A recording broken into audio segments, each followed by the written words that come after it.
أعوذ بالله من الشيطان الرجيم بسم الله الرحمن الرحيم إن في خلق السماوات والأرض واختلاف الليل والنهار لآيات لأولي الألباب الذين يذكرون الله قياما وقعودا وعلى جنوبهم ويتفكرون في خلق السماوات والأرض ربنا ما خلقت هذا باطلا سبحانك فقنا عذاب النار.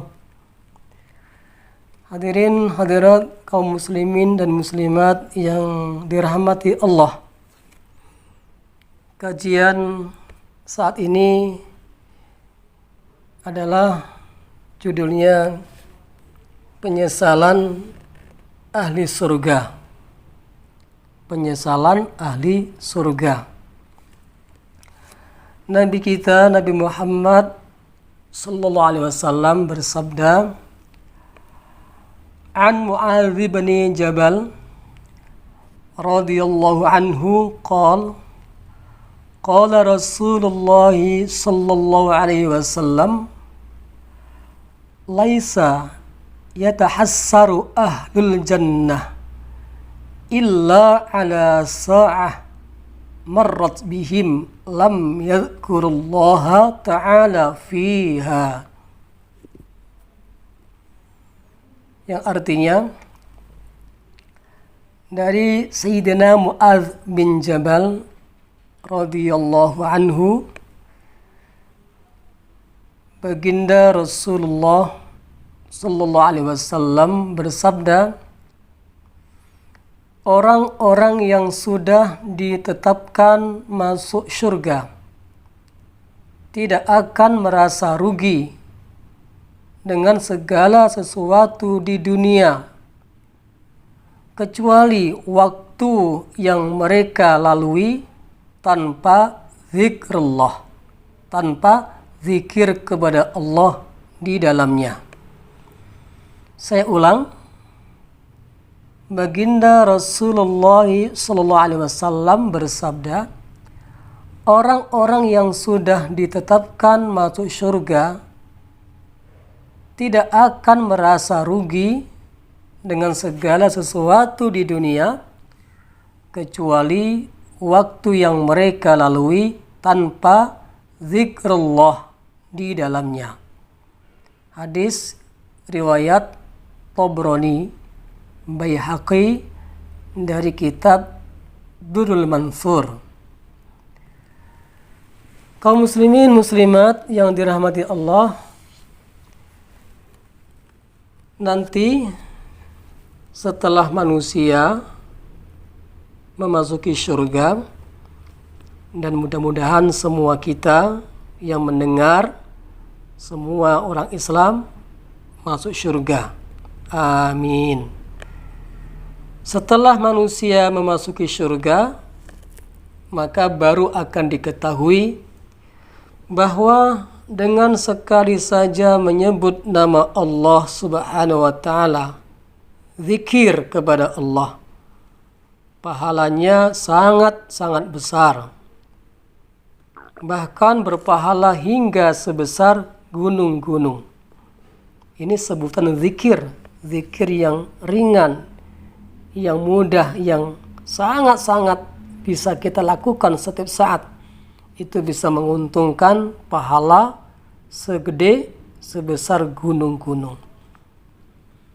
Maka saat itulah manusia akan merasa sangat menyesal. Walaupun sudah masuk surga, masih menyesal, masih merasa rugi. Kenapa mereka masih menyesal, masih merasa rugi, walaupun sudah di tempat yang baik, di tempat yang nyaman, di surga? Karena tadi setelah Allah Subhanahu wa taala tampakkan, setelah Allah Subhanahu wa taala perlihatkan kepada mereka pahala-pahala sebutan zikir kepada Allah, baru mereka sadar, bahkan menyesal. Ya Allah, dulu di dunia aku masih banyak waktu yang berlalu tanpa zikir. Karena ingatan EQ ya, ingatan penduduk akhirat, baik penduduk neraka maupun penduduk surga sekalipun, itu bisa mengingat semua perbuatannya selama di dunia.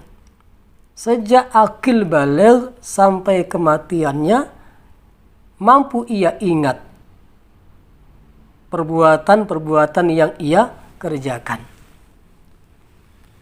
Maka bagi penduduk neraka, mereka lebih menyesal lagi setelah mereka berhadapan dengan azab. Mereka mencerca diri sendiri, sangat menyesali, tertipu dengan godaan nafsunya, tertipu dengan godaan setan.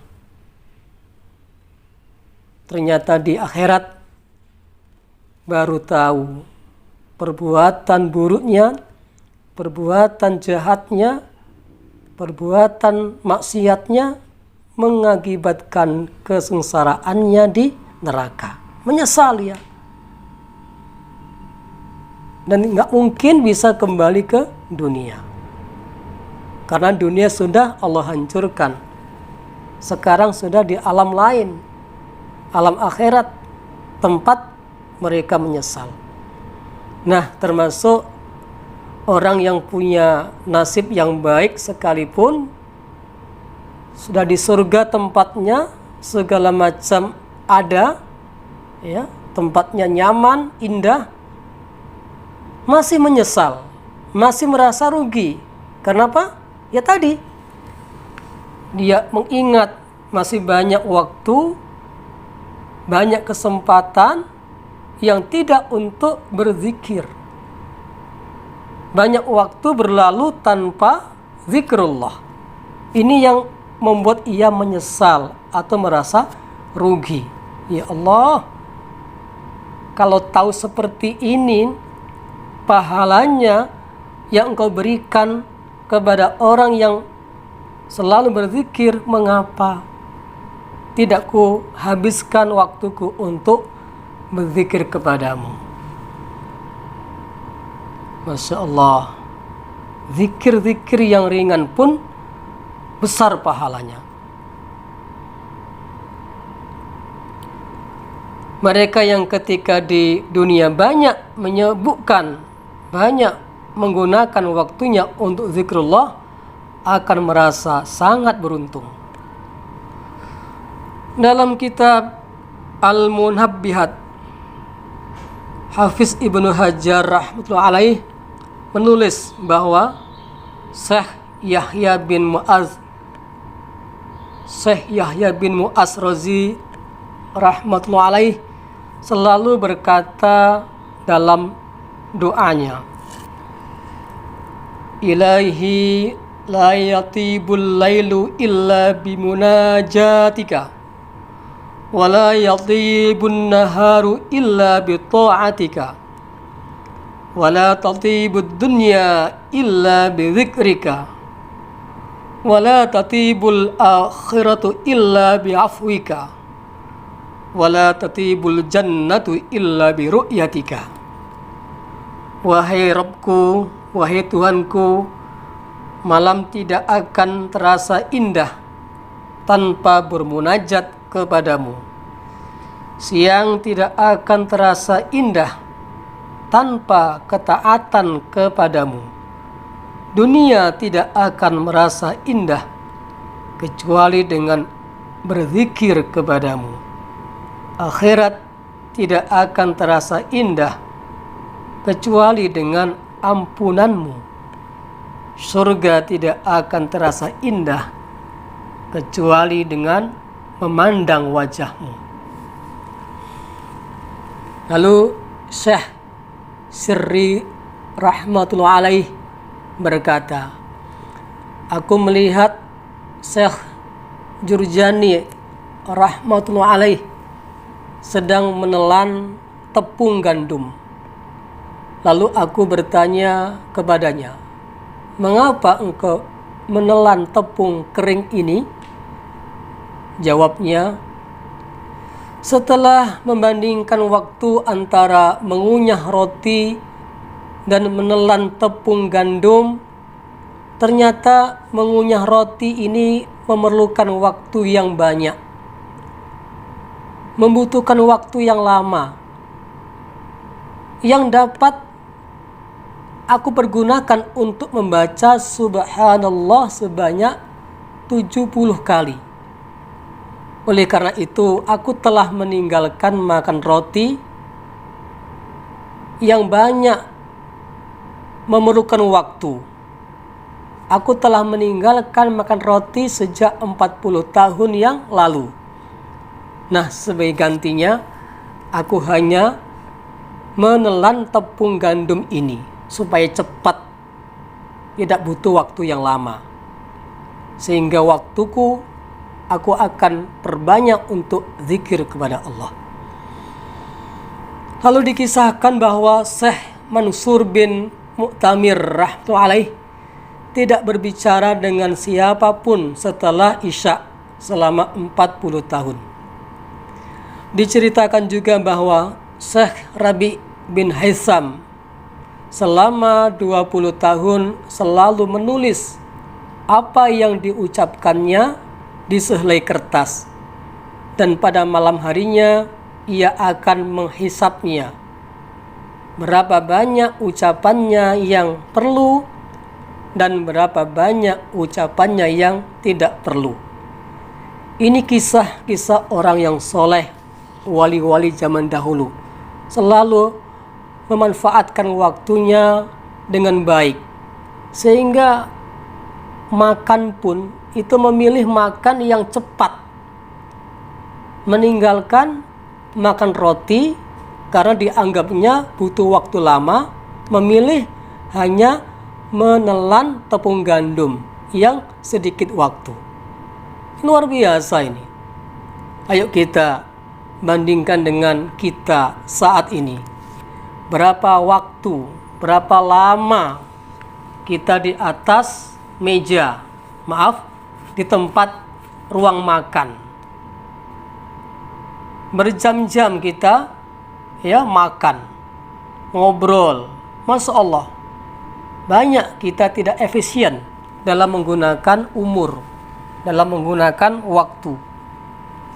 Belum ngobrolnya, belum santainya, belum nonton-nonton acara yang tidak karu-karuan, belum mondar-mandirnya plesir ke sana ke sini, ke mall, ke pasar, tempat hiburan.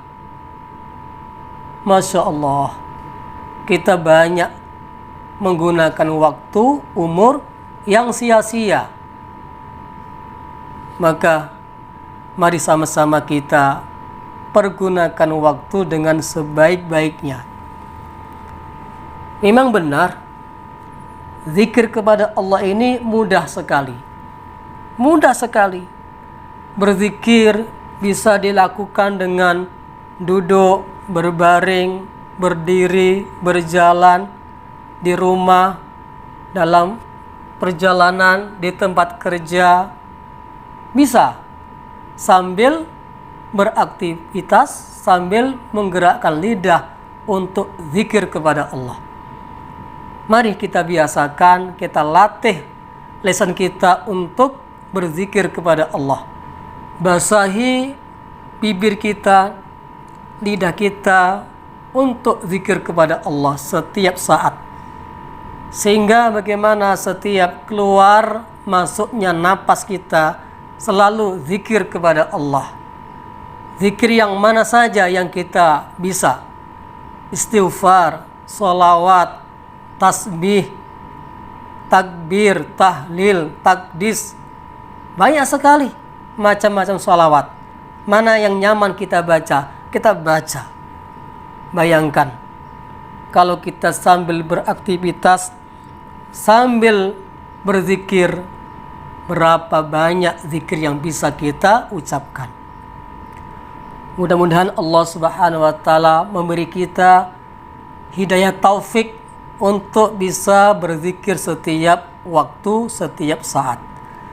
Terima kasih atas segala perhatiannya. Mudah-mudahan apa yang saya sampaikan ini ada manfaatnya kepada kita semuanya.